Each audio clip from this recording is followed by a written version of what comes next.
Hello and welcome to Corporate Culture, your podcast about cooperation and conflict at work. In this episode, I spoke with Frans Schram. Frans is a negotiation expert and accredited mediator with almost 2 decades of professional and personal experience in the fields of diplomacy, negotiation, conflict resolution, interculturality, and European affairs. Franz trained more than 5,000 negotiators and other professionals from close to 160 different nationalities. He works in cooperation with around 80 organizations in the public and private sector worldwide and has working experience in almost 40 countries and in 5 different languages. With Franz, we talked about what a good negotiator actually is, how to design impactful negotiation trainings, and what you can do to better negotiate in your everyday life. Let's get the conversation started. Here's Corporate Culture with Frans Schram. I'm reading currently a book about famous negotiators, diplomacy.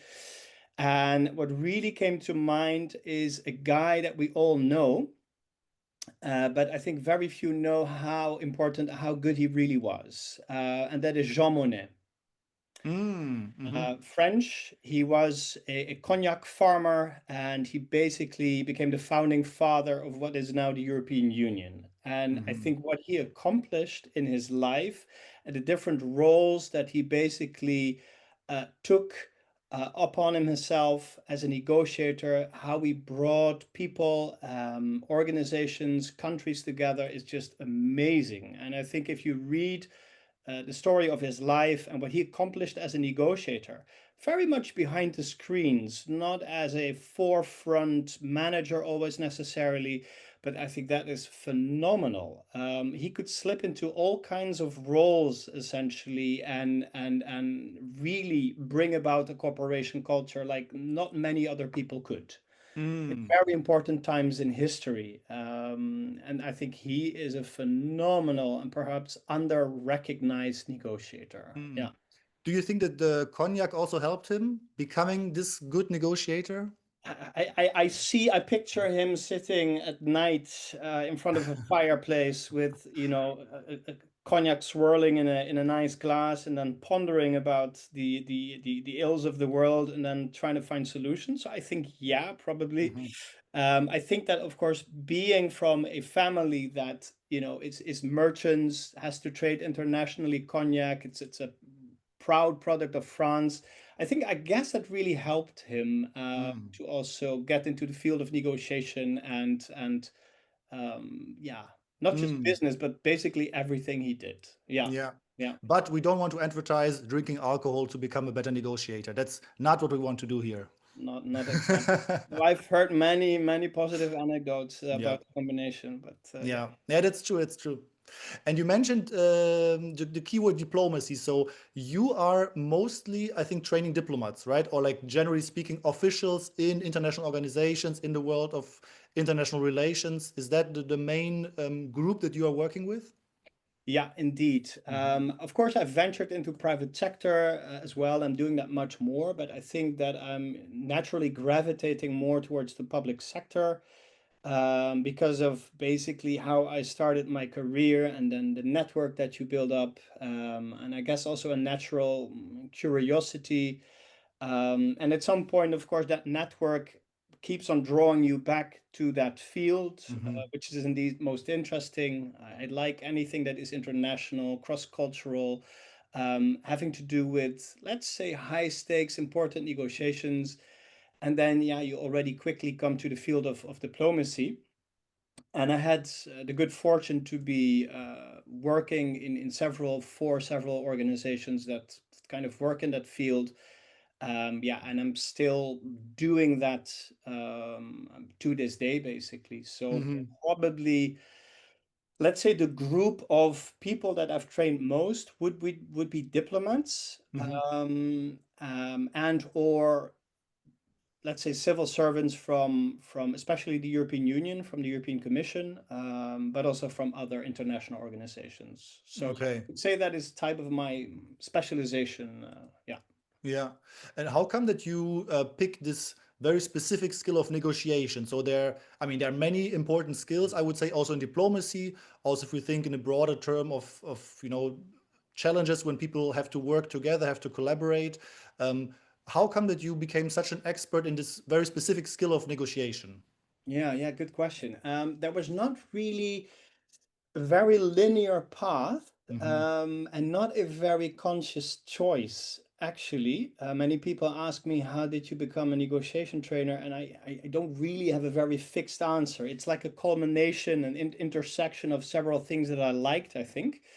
I reckon as a small boy, my parents said I had counter arguments for everything. So I guess I really, it's not necessarily good conflict resolution, but I guess I really liked that game, and I tended Hmm. to be quite observant.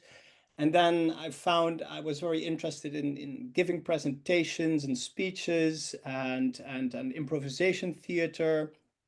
Hmm. And then later, in a way, that culminated into more, let's say, professional activities, where one of the first things I did professionally was a job at the Dutch embassy in Colombia, where I Hmm. had the chance to, let's say, work in the background on a peace process there. And that really opened up my eyes and my interest to diplomacy, and to international conflict. And then I worked a while for the European Commission, which was in the field of diplomatic training. And I guess with these things, that culminated into or opened the path for a job at the Klingendahl Institute. Hmm. And the Klingendahl Institute is a think tank, but it's also a diplomatic academy. Probably most known for being a diplomatic academy, and I had the chance to train diplomats from all over the world, in all the type of skills that they would need. So soft skills that could be political reporting, debating, this and that, but also negotiation. And there I met my mentor and now good friend Paul Meerts. Hmm. And he's really the, let's say, one of the global gurus in diplomatic training. And I found him so impressive and so inspiring, that I thought, gotcha, this is so interesting. I really want to do this as well. So I think he really ignited the spark. And then I started specializing on that a little bit more. I had a chance to work at ESSEC IREN. IREN is a research institute based at the ESSEC Business School in Paris. And it's really a powerhouse in Europe and globally as well when it comes to negotiation research and training. And there I really full-time specialized in negotiation training and research. So I Yeah, guess that kind of describes the path. Yeah. nice. And if people were asking, okay, why should I train myself in negotiation? I'm sure that most diplomats and like the professionals that you work with, they know that that's important, and they probably they see the obvious benefits of doing that. But if some of the people listening are thinking, okay, I don't know so much about negotiation so far. Um, does it make sense for me to train that? What would be your answer? Like, why would it make sense to become better in negotiation as a Mhm. normal person, say, who is not necessarily a diplomat? Yeah, no, exactly. I think that it's a fundamental skill or set of skills and abilities that you would need in any sector at any level in any organization.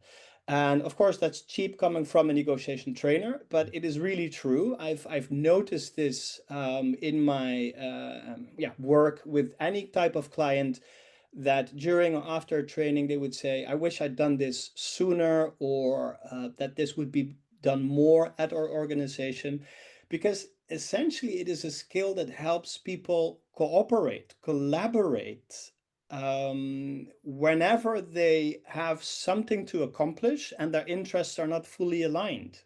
I mean, that is pretty much all of the time in a way, isn't it?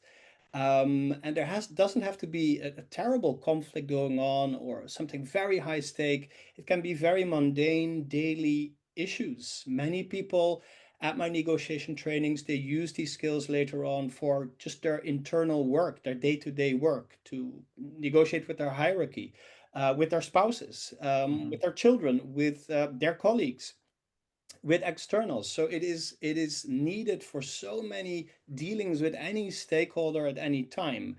So and it is not something that yes, you can wing it, you can go in there unprepared, but it helps you so much more if you know about negotiation, if you can structure that, if you can understand yourself as a negotiator, the others as negotiators, the negotiation process as at large, the whole framework, the whole elements of principles and techniques. And there is so much out there. There is so Mhm. much decades, centuries of negotiation learning that you can actually also learn from as an individual and as an organization. So that's the second part of I guess your question. Yes, you can learn it. It is a set of skills. So some people are maybe born with certain abilities that make them learn a bit quicker to become a good negotiator, but everybody can learn it. Mhm. And this is what I found as a trainer and many others in my profession, of course. Depending, of course, on how you do it, you need to design a good training. You need to ideally give them follow up and coaching as well. Ideally, there's a path and not just one-off training, but people can definitely develop as a negotiator. Mhm. Um, and I mean, there is this, I think, this 10-20-70 rule that says 70% of what you can learn is derived from the workplace, your practice. 20% is social learning, so from peers and coaches, and 10% only would be training. Yeah. But that, I think that 10% can be really the fundamental 10% that helps you grow and learn much faster and much quicker as a negotiator.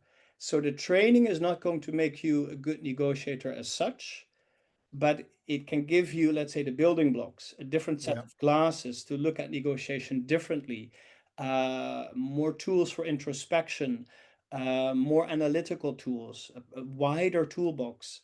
And that can help you grow and learn much more efficiently and quicker as a negotiator. So, yeah, definitely a training pays off. It works, and everybody can use it for whatever they're doing in whatever working place. Yeah. Mm. Would you say it's mostly um, training, or is it all? How much of it is actually talent? Because some people would argue. I mean, I always have in mind this book from Donald Trump. You know that everybody's mentioning, where, like when it comes to negotiation, the art of the deal, like this famous book, where he's a bit presented as like a natural, natural negotiator, like the. It's like it's natural talent to make deals and so on, and I'm wondering, listening to you, whether that's actually true that people are like natural negotiators, or if most of it is actually practice and training and things that you can learn even if you're not born with any specific talent. Yeah. Yeah, it's a great question. I think a very valid one. I think when we talk about Donald Trump, it's mostly ego speaking there. Mhm. Because if you say it is an art, you're kind of also saying it is only, let's say, it's something for certain people only. For artists, Um, yeah. right. But if Yeah. you say it's a science, it's a skill, it is actually something that can be learned. So instead of claiming it for yourself, right? Only a few people can do this, only a few special individuals that were born under the right constellation of stars can Hmm. can become good negotiators. Yeah, that's nonsense. Sure, some people, as I said, they have the ability maybe to learn that a little bit quicker. They might have a little bit more of a better attunement of assertiveness and empathy, which I think for me are very important markers to become a good negotiator. But these things are things you can essentially really learn, because every individual has their competencies and their skills, and it is rather about how do you leverage them. Hmm. How do you understand and grow as a negotiator? How do you know what your strengths and weaknesses are? And are you then able to basically work on these weaknesses, these points of improvement? to change your habits, to capitalize on your strengths. So to have a good overview of that and then really learn from experience. Mm. The problem is that most people don't learn from experience. They learn from reflection on experience. And this is really something that people can also train and learn in trainings or get prompted to do. Um, but you have to be serious about it. It is a task. It is a learning path. And some people, as I say, will be a bit quicker with it than others. But I think if you have a good system, are also in an enabling environment, of course, to make that happen, and you're lucky enough to have good examples around you and coaches and peers, I think you can learn very well. Mm. Absolutely. So I guess that's a positive message to the world. Yeah, Can be taught, it can be learned. yeah, Absolutely. Yeah. yeah. I'm a big fan of playful learning, of experiential learning, and you just mentioned this basically these two sides. So the experience itself, I can experience a lot of things, but then the question is, do I reflect on it and maybe debrief it in a way that I draw some learnings out of that, right? And Mm. my feeling is that also in seminars you can play lots of funny games and nice playful things, activities, but from my experience the big learning happens when you discuss them, when you talk, okay, like what happened, why did it happen, what is this experience about. And I'm wondering how basically you train people in negotiation. So do you have a specific approach of what is a let's say effective way for people to learn like the basic things, or maybe get like a good first feeling, okay, okay, that's what negotiation is about, that's how I can become better, that's where maybe I have some, as you say, weaknesses or strengths. What would be your approach when you do these kind of trainings? Yeah, I think you very much touched upon the core of what is a good training, and I think it has to be experiential. It Mm-hmm. has to be very much practice focused, because in a way you have to offer an emotional experience. Mm-hmm. You do want to have that introspection and that self-reflection, and people getting to terms with their blind spots in a way, to get to know themselves better, and of course getting to know other people and other styles and other behaviors to comprehend them better as well. And I think the good thing about a training is that you can tackle these things that are very human and that happen on a daily basis in the workplace, in a negotiation, but you can tackle them in a safe, analytical, structured environment that Mm-hmm. helps to learn. It's a luxury that you don't really have in real life, because because of the fog of war, there's so much happening. There is a lot of focus on substance, but not necessarily on what I call the people dimension and the process dimension. Mm-hmm. And this is something you can really unravel and dissect in a training, and you have to do that through practice. And I think with very good exercises, good simulations that approximate reality, but also are very playable indeed and very playful, allows people to have that emotional experience, positive, sometimes a bit negative or stressful. And that really brings about a mirror that they can then use to understand themselves and the negotiation process in a micro setting and a macro setting. So yeah, I also use games, a Mm-hmm. lot of simulations, role plays, and the essence of is of course to pick, design the right exercises, the right role plays, and to have that basically designed in a training in a right sequence. Mm-hmm. Ideally, you have a few days and you start with a first exercise that is simple but difficult. Mm-hmm. Without telling people too much, you need to do this, then do that, then do that. No, throw them into the deep water, have them learn very intuitively. Yeah. Let them make mistakes as well. You learn a lot from that. Um, and then in a very good structured debriefing, and that is one of the most difficult things, because the proof of the pudding is in the eating, of course. Mm. It is, what do you do with these exercises? Yeah. Everybody can copy paste an exercise and just employ it, but it's really, how do you debrief that? And that is something that as a trainer, I'm still learning. And you can Mm. have done a certain exercise 100 times already, and you're still learning and you're still fine tuning, and you still have to adapt it to the audience and make sure that whatever happened in that exercise is somehow being structured and being boiled down to bite-sized digestible learning elements Mm-hmm. that we can as a group learn from. Some people more than others, that's always the case, and they can actually employ it then in their own context, in their field, with baby Mm. steps, like little by little. And then you need a next exercise that has just a small bit of overlap, of course. It has to be a little bit repetitions, lessons learned from previous sessions or exercises, but focuses on a new element as well, brings to the surface a certain principle of negotiation that in real life would be obfuscated or not entirely clear because there's so much else happening. And so you build one exercise on the other until in the end you come to a total package, which you might then in a bigger simulation or more realistic simulation, you bring it all together as a package. So it's a bit of a stepping stone. So yeah, that would be usually my approach. Yeah. There Yeah. is there's just such a wealth of different exercises you can use. Yeah. Yeah. Yeah. Sounds really cool. I already want to come to your next seminar, Franz. You sold it to me already. You're very, very welcome as a co-trainer, because I think you're bloody good as well as what you Mm. do. So yeah.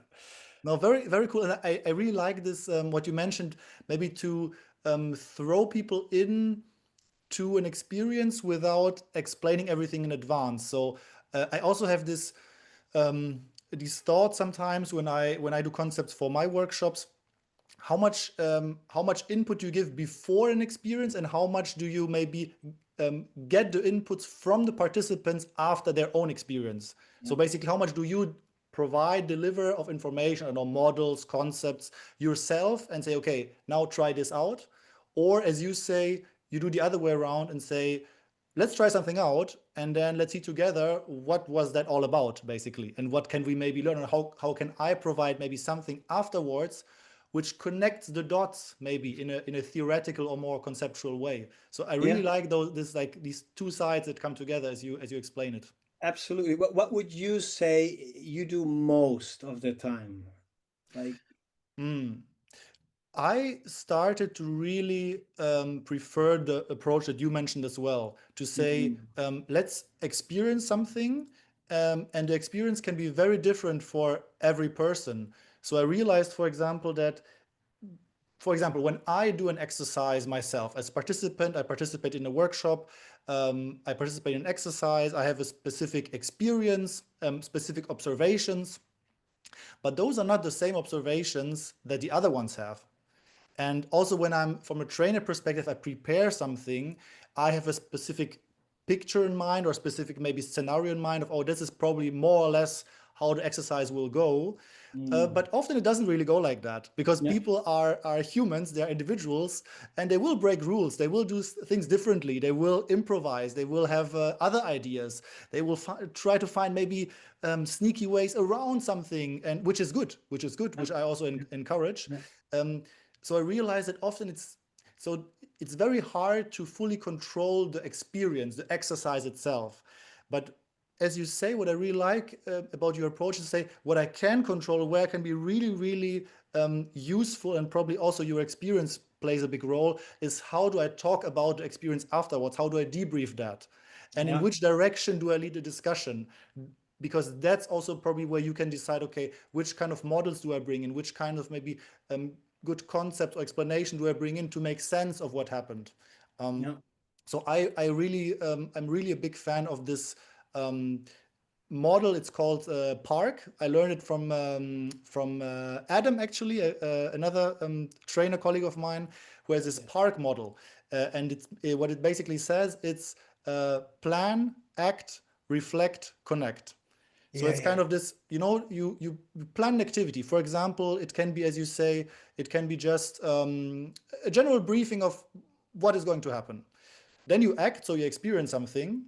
Then you reflect on it, and then when you connect, it's when you maybe bring a bit of theory in, you bring a bit of concepts in, of models in, and then you plan again, and you experience again, yeah, and you yeah, reflect again. And this, yeah, and yeah, what's so funny, exactly. what Adam told me back then is, if you do it the other way around, park the other way around reads crap.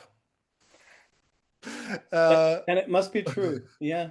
and then it must be true. So here you have it, scientific explanation.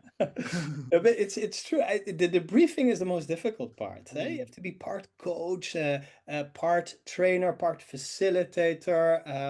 So it is a bit like, it just reminded me maybe of the difference of asking an open question or a closed question, because what mhm. is coming back afterwards is very different. So you have to know when to do what.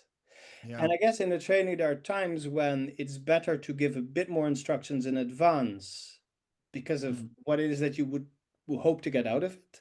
And other times you would really want to do it intuitively.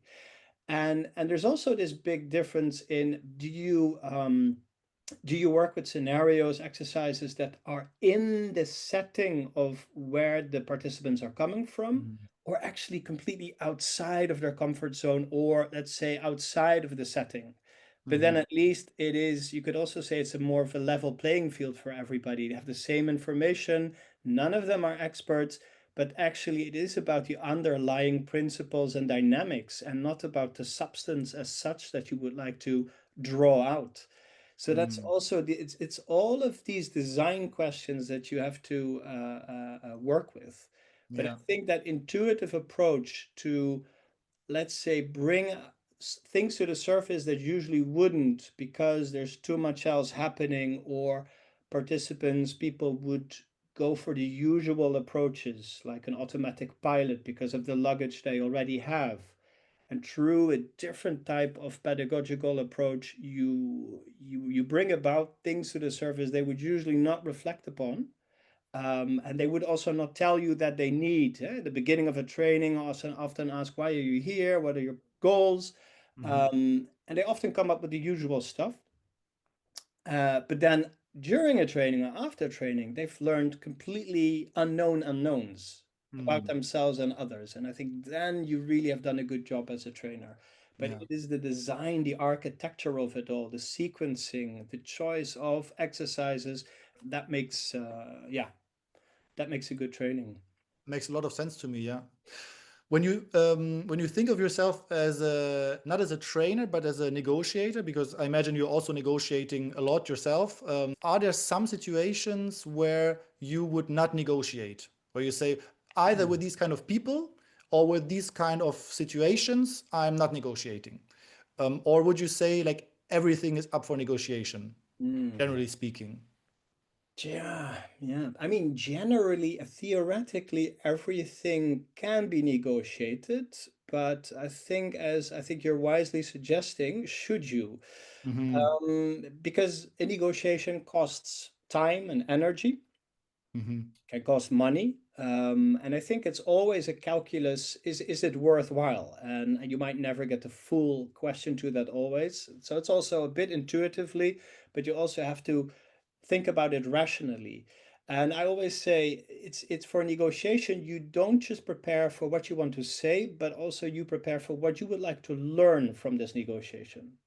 So your negotiation might not always be a success, but it might be a great learning experience for you. Mm. And then I guess it's also worthwhile, even if you're not going to win, whatever that means, right? Hmm. So it is a learning journey, a learning path. Sometimes you have to throw yourself into it. Um, and whether you can actually negotiate everything or with anybody, yeah, it really depends on, of course, the counterpart. Are they able and willing to negotiate?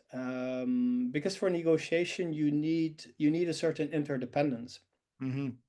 You need to depend on each other one way or another, right? You Yeah. might depend more on me than vice versa. Yeah, there is a power disbalance, sure. But there are interests that are at play, and at some point I acknowledge that you can do something for my interest or stop further damage to my interest, and this is why I would need to negotiate with you. And I might not be, I might not be a great winner at the end. Maybe you're the Mm, bigger winner, or whatever. But I can still get to a situation that brings me a little bit further than where I am today, or maybe stops degeneration. And I have to do it. yeah. Um, then timing is of course an item. I might not want to negotiate with you today or next Hmm. week because I'm waiting for something else to occur. The Mm, time is not ripe yet. I need to take this, what is called the avoider approach strategy, a little bit, wait it out a little while. But then when the time is right, when the context is right, when others are aligned, when I have a certain piece of information that I was waiting for, etc., when the window of opportunity is there, then we negotiate. mm, The mhm, question is, of course, what is negotiation? mhm. Might actually already be negotiating with that other individual or party, even where you're not officially at the table yet. Yeah, You're doing things, you're influencing. A no or not doing anything is a signal, right? You yeah, cannot not communicate. So you are already, you could say, somehow enthralled into a larger negotiation process that yeah, might or might not culminate into an agreement.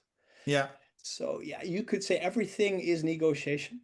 Mm, And you're always working on your reputation and on the relationship and on the mhm. wider ecosystem. So you Yeah, could say you're always negotiating in a way, I guess. Yeah, yeah. yeah, yeah, And I liked when you just said, or when you asked this question, when are you at the negotiation table and when are you not yet maybe at the table?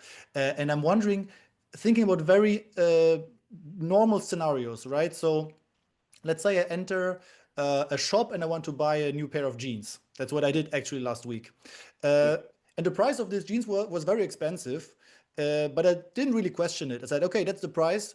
And I said, okay, I want those jeans, and I just bought them, right? yeah, Um, and maybe now people are listening, say, okay, Franz just told me, no, it's good to negotiate more, also, even if it's just for the experience, even though you don't get anything out of it. But um, what would be a good way to enter a negotiation? So, for example, if I'm in that shop and I say, okay, I would like to start a negotiation here, or any other situation where you could just accept the offer as a fact, say that's the price, or I don't know, a job offer, that's the conditions, take it or leave it.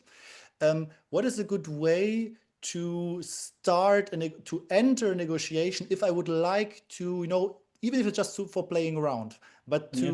to enter the negotiation table? How do you do that? Yeah, no, very, very nice question. I never Mhm. thought about it in buying jeans, but I actually also do that sometimes, indeed. I try to negotiate, not always, but for the experience. Because, first of all, and that's also a link to your previous question, you might not always want to negotiate because it might harm the relationship. Yeah, Mhm. you're too pushy, you rock the boat. You don't always want to do that. You might want to keep credit for later on when things are really important. So Mhm. Mhm. don't be, you have to be wise in which fights you pick. Yeah. That's the first thing. And I'm not talking about fights when I'm talking about negotiation, but I guess you know what I mean. Um, but I think important is not to make it look like a negotiation. And Mhm. that is true for many negotiations in a way. And this is why, let's say, the most interesting bits of a negotiation also happen not at the table, but in between, because parties don't feel they are negotiating there. And then they will reason with you differently. There's a different psychology, there's a different atmosphere when it's at the coffee corner or where else. So you would want to build a bit on the relationship, build a bit on the rapport. um, then usually afterwards you will want to go to the process of how things are done in a way. Mhm. Now, when with a very, very simple negotiation like buying a jeans, that's less important. And then you would want to go to the substance. So I would generally try to demonstrate interest in the product, in the store, get to know the person a little bit, look at their eye, try to present myself as a Mhm. positive, interested person and not immediately start haggling and bargaining. But then basically also be honest, and display, what my interests are and say, I have a certain budget. I really like these jeans. I might have other options left and right, but I like this place. I like these jeans. Um, I was wondering whether you have some space to move here, Mm. without saying I want 20% reduction or I will Mhm. only pay this type of money. I Mhm. think a lot of it is really trying to ask questions and have a Mm. bit of a conversation. Transparent. Don't make it look like you are sneakily trying to, negotiate and get something off the price. Don't make it look like a negotiation. Just be Yeah. transparent and honest about that. Yeah. Yeah. That's how I would go about it, and then see how they react. And they might not Mhm. react positively. I mean, right? Or they do have some wiggle room. And you might have bought a few other items as well, right? You make a package deal that works even better than, of course, I have these three items. It's not Mhm. my budget. Could I just get a little bit of reduction here? What could you do for me? Yeah, yeah. I like that because I feel that often we are maybe out of politeness or other pressures, we are a bit quick in saying yes, right? So just yes, okay, I'll take it. Um, and I think what you describe is really the art of not saying yes, but also not saying too openly no, Yeah, but keeping it kind of in the flow. Say, as you say, asking questions. See, okay, what else? Be creative, as you say. Maybe add something to the package or compare with other things. Um, and this kind exactly. of, for me, it feels a bit almost like a limbo. Like you say, okay, I don't want to agree, but I also don't want to openly disagree. But I kind of want to talk about it. And Yeah, this, as you yeah, say, I think it's really an art of doing this, not in a too blunt way. As you say, to not, damage the relationship, but also not to accept any offer that is thrown at you. yeah, I really like this what you're saying. This kind yeah. of playing around with it. Yeah, Mm, don't let yourself be put under time pressure. There's no mm, need to immediately say yes or no. You can have a conversation, you can have a dialogue, mhm, you can show interest. I think if you demonstrate genuine interest and are curious about products, about people, you can get to a different type of flow and momentum into a negotiation that goes beyond, okay, now you need to throw out the price or what is your red line and let's just stick to that. You don't have to do that. mm, It is better to actually really just discover the field a little bit more, on the relational side, on the process side, and on underlying and other items that might be interesting to work with at the table or beyond the table. And then that would crystallize in the end to a specific proposal like a price. mm, mm. Um, yeah, you don't want to do that with everything, with all the groceries that you shop for, obviously. But I would say if you want to practice negotiation, if you want to practice things like asking questions and active listening, try to do it also on certain day-to-day situations, Mm, safe spaces where it's yeah, okay to fail. And I think it's no problem to be assertive or to appear assertive if you have a good balance with empathy and relationship building. yeah, yeah. It's really good advice. Yeah. And talking about the alternatives, that was really my mistake because I bought those jeans, I brought them home. I obviously removed the labels immediately. I wear them. And the next day I saw that online they were like half the price. Ah, So there was just there was just a stupid lack of information basically. But as you say, that could have been a point where I could have entered a negotiation because it's the same shop, it's their website. Online they have it cheaper, and these kind of situations maybe yeah, would have helped me actually. But so maybe it's it, also lack of information sometimes that.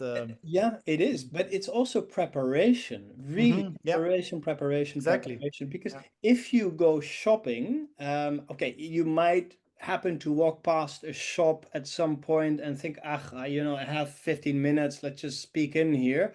And Hmm. then indeed you might succumb to some emotion of wanting to buy something, which Yeah. which is fine as well, right? Hmm.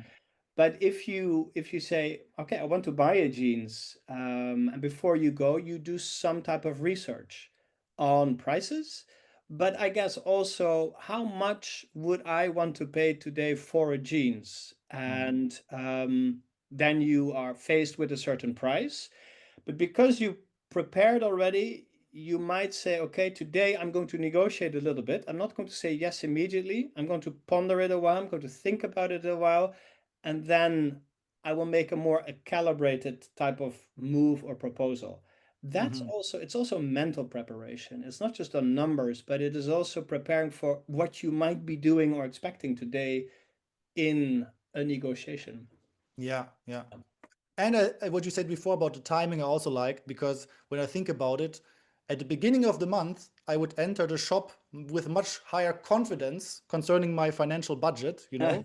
And Yeah. if I enter the same shop at the end of the month, probably already I would speak or act a bit differently. But yeah, Yes. so many different factors. Yeah. Yeah, it's also true if you're negotiating close to a deadline Yeah. or something Exactly. that Yeah. it's tricky. You might not always be able to prevent it in real life if you're Mhm. involved in, let's say, bigger, complex negotiations. But then it's still important that preparation, how is the deadline going to impact my behavior, our behavior as a team, as an organization? Does my counterpart know about my deadline? We Yeah. should make sure not to reveal anything if they're not aware. Mhm. Whose deadline is it? Is it their deadline? Is it our deadline? Is it a jointly put deadline? And so it makes it different, of course, for your negotiation strategy and the design at Yeah. large. Yeah, yeah. Yeah. You mentioned several times the aspect of the relationship. And I'm curious what you think about certain negotiation approaches. There are certain books out there which are very, very popular. Some of them written, for example, by hostage negotiators and Yep. these kind of former FBI officials where I have the feeling that the relationship is not that important. So it's Mhm. basically about reaching a certain result. I mean, in a hostage taking situation, I'm not sure how important the relationship with the terrorist or the hostage taker is afterwards, right? So Yeah. I feel it's a situation where probably, I mean, most of us never experienced this. Um, but is that something that you can transfer into everyday life? Or what would you say, what is a good negotiation result concerning the relationship as well? Yeah, I think this is something that, in a way, many negotiation analysts are thinking about. Mm, Me as well. I find these books very interesting. I must say, I think that type of experience, high mm, stakes, high pressure, dealing with very difficult and very irrational behavior. It's super interesting, and that people have specialized in really making a skill out of that to control or influence that situation and leading it into good tracks. It's an art in itself, in a way. mm, So I'm very fascinated about reading these books. I think we have the usual names in mind, mhm, but as you say, it is also a very specific type of mhm, negotiation, of course. And you see many of these people going commercial and selling this as if they could now solve any problem anywhere, which has to be taken with a few grains of salt, obviously, because it's a very specific setting indeed, where I think under high pressure, short term, you can really influence certain individuals. And there are certain techniques which are not new. They have been used in negotiation, of course, for a very long time already. But I think they're very well written down and condensed and used by these type of hostage negotiators. Um, but there is no long term. There is no real win-win. Let's say, there is damage control. There is, of course, a huge win that can come out of that in human lives and costs and all these things. But there is no repeat interaction. And mm, most negotiations are, let's say, iterated let's say, tensions and dilemmas and negotiations. So basically, you meet again. You meet again, Yeah. the shadow of the future, the famous Yeah. shadow of the future, which is in, let's say, the diplomatic environment and the EU environment where I work a lot, is very much a thing and very Mm. much creates a specific type of behavior and culture at the table. And most people working there are aware of that, even though Yeah. in a training we still really need to emphasize it on it often. And yeah, Most EU officials also stay there forever, right? they do. It's a golden cage. So you will see your colleagues very often throughout your life, usually. It is true. It is Mm. true, and they rotate. Mm. They rotate. They go to all kinds of different jobs within the system, especially in diplomacy. They meet again and again, and Yeah. even if they personally don't meet, but their reputation does precede them. And I guess that some experiences and reputations can rub off on the organization or the country at large as well. Mm. So you are negotiating not just your personal reputation, but also the reputation of your organization, of your country, sometimes with certain counterparts can become a bit of an issue. So that Mm. long-term relationship is an enormous interest. It's an enormous value that has to be preserved, and it is value that can be created and has to be created. To Mm. the aspect that in political diplomatic negotiations, sometimes the substance of the outcome is not the most important thing. It is the relationship that comes out of it and the reputation later on. And the interesting thing is that often, as a negotiation trainer, I would say, the objective of a negotiation is not to get a deal, it is to get a good deal, a good deal. Mm.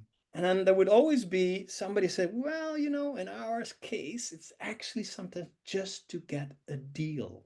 Mm. Is it's better for reputation, for whatever ramifications on other players and stability elsewhere, that there is a deal, Yeah. even if it's not that good on substance today. Yeah.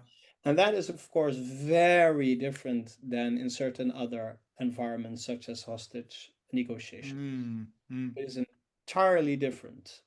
Then Yeah. again, certain techniques, yes, can be used. Then again, I guess somebody at some point, so many people having read these books, employing these techniques, if everybody does that, including the hostage takers, they will recognize very soon, you're trying to pull this trick on me. Mm. I read the book. Mm. Sorry, it's not gonna Yeah. happen. Yeah.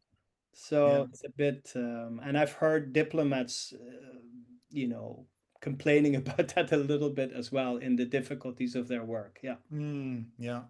And I guess so. Probably one big risk for the relationship, as you also explain, is to have this, very strong attachment to a specific result, right? So I imagine I mean, hostage negotiation is very specific, but in any other kinds of negotiations that I experience, very often two parties or even more parties enter the room and they have a very strong attachment to uh, a very specific result that they envisage, that they say, okay, this is how it has to be. And the only problem is that you, on the other side, you just have to come to my side. You just have to understand, that my idea of the solution is really good. And now I will just, make you understand that, you know, we resolve the problem by you just coming over. Just Yeah. come over. Yeah. But the problem is that the other side thinks exactly the same. Says, no, no, no, wait, I have a really, really good solution here. You just have to understand. Come over, just come over here, and then Yeah. we have the problem resolved. And that's usually when the conflict really starts because nobody wants to move. Um, and I really like what you're saying about this. I mean, in a sense, it's also being open towards the result. No, like you cannot really negotiate if you have a very specific result already in mind. Yeah, it makes it potentially, as you say, very difficult because somebody would have to budge, somebody Mm. would have to give up. They might still do that if their larger calculus is okay. Today, this negotiation is not so important for me. I invest in the relationship, I invest in credit, and of course, you don't want to get a reputation as somebody who gives up too quickly either. Mm. But it is about picking your fights wisely as well. If you always want to win, nobody wants to negotiate with you anymore at some point, or at least they will be very suspicious about everything you say and do. So Yeah. that doesn't really work, right? You don't Mm. want to have that reputation as a very positional, tough negotiator always. You want to have a reputation as somebody who is tough on substance, but flexible in the way how it's done. So Mm. hard as a rock, supple as a willow, as Descaliers once said, an old French diplomat. Nice.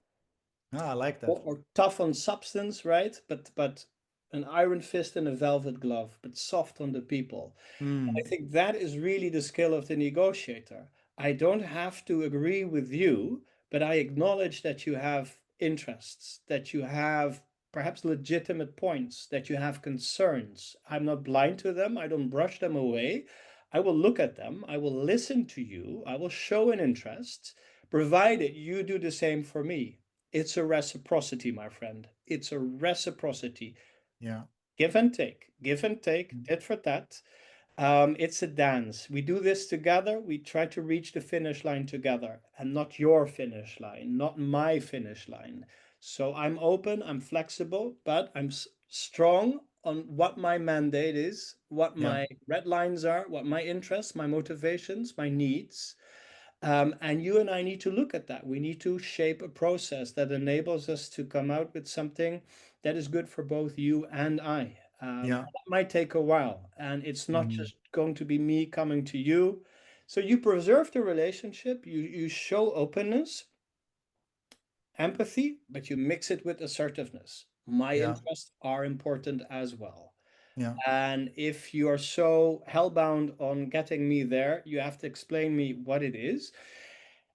And there might be imminent, very important reasons, but we have to understand what is driving that very positional stance. Are you having troubles internally? Are these really legitimate interests that I would have to look at as well because they align with my interests? Or on a later, let's say, occasion, I might get something in return for that, right? Because it's not always reciprocity, it can be delayed reciprocity as well.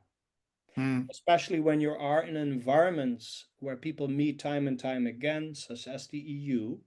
Today, I might actually come to you. I might actually do that. Mm. But we both have to remember that I did that, and it was a concession, and it wasn't easy for me.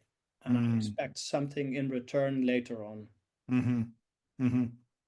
I very much like the metaphor of the dance, and listening to you, I understand also your approach in a way that there is an improvisational element in this, right? Especially when it comes to the final package, like what will we agree on at the end? Probably often is not really completely clear at the beginning, right? Yeah. That's why that's how I understand also your dancing metaphor, to say, okay, we have some interests, we have some values that, yeah, that we have, that we will probably not negotiate about, but the way and how we will align those and what will come out of it as a concrete result, as concrete measures that we will do, probably there's some improvisational element to that as well, right? Yeah, exactly. Yes, you need to prepare, that's true. And okay, you might have a scenario in mind or a package that you think would do well for me, but don't get stuck to that. Don't get hung Mm. up on that. You need to Mm. work with several scenarios, several options, including there might be options at the table that are not so good for you. How are you going to react to that? Yeah. All of that ideally is already calculated in your preparation. But then again, there's only so much you can prepare for. There is a lot of things happening at the table. There's a lot of information asymmetry and gaps that you need to overcome, an understanding of what is driving the other side and what else is happening in the ecosystem. And once you know more about that, and that doesn't always happen in one meeting, but over the course, perhaps of a longer protracted negotiation, there are a couple of items changing, and you need to sometimes really improvise on the spot and be creative.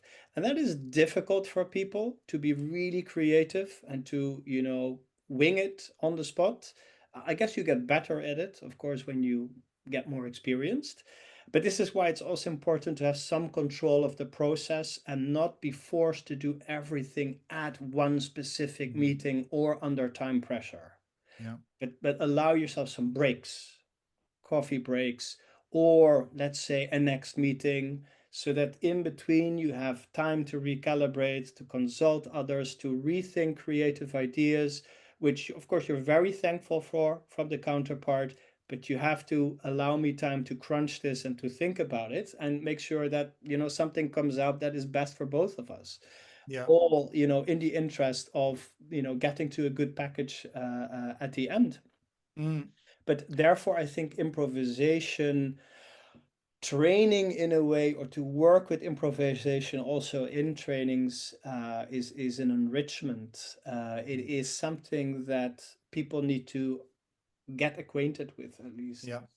Yeah. Yeah, yeah. And I'm sure that many people listening now really would like to improve their negotiation skills after listening to you and to the huge benefits that this has for I think all of our lives. Uh, Maybe the last question: do you have any very concrete recommendation on where to start? Let's say I've never had a negotiation training before. I realize now, actually, I am negotiating all the time. Maybe I should become a bit better at this, or I should maybe, develop a bit more in that direction. Do you have any maybe first suggestions on where to start to train the skill? Mm. Yeah, I think it would be good to start with a little bit of well, theoretical underpinning, maybe, Hmm. just to grab a few books, maybe not too many, but maybe two or three books. Take some time to read that, to absorb what is, because it's a good books. They are culmination, of course, of many negotiation experiences of other people. They're not just Yeah. theory, they are actually often, practice condensed in let's say, pieces of advice and good practices. And I think with that in mind, you already have a little bit of a different set of glasses. And then indeed in your daily work, try to integrate that little by little, because it's a Hmm. set of skills. It is about active listening.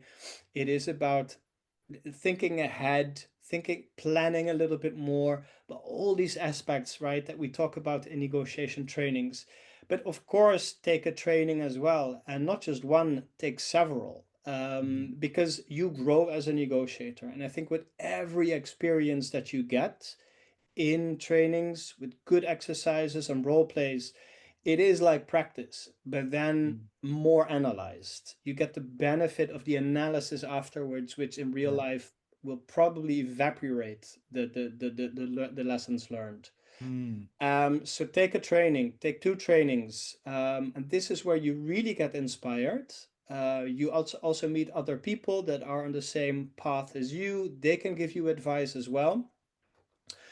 Um, yeah, so that would, I guess, be my advice, and try in your work not to, let's say, evade opportunities to negotiate.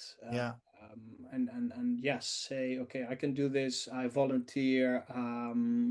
Give me this chance. Don't be afraid to do it. Really see it as an opportunity to learn. Yeah. That's it, basically. Yeah. Nice. Franz, thank you so much for your time, for your great expertise. I will definitely come to one of your seminars. I'm really, Very really welcome. curious. And I hope our listeners also got some interesting insight, I'm sure about that. Thanks a lot, Franz. All the best for your future projects. And I very much look forward to see you again soon. Thank you very much, Paul, for having me here. It was an honor. Thank you so much.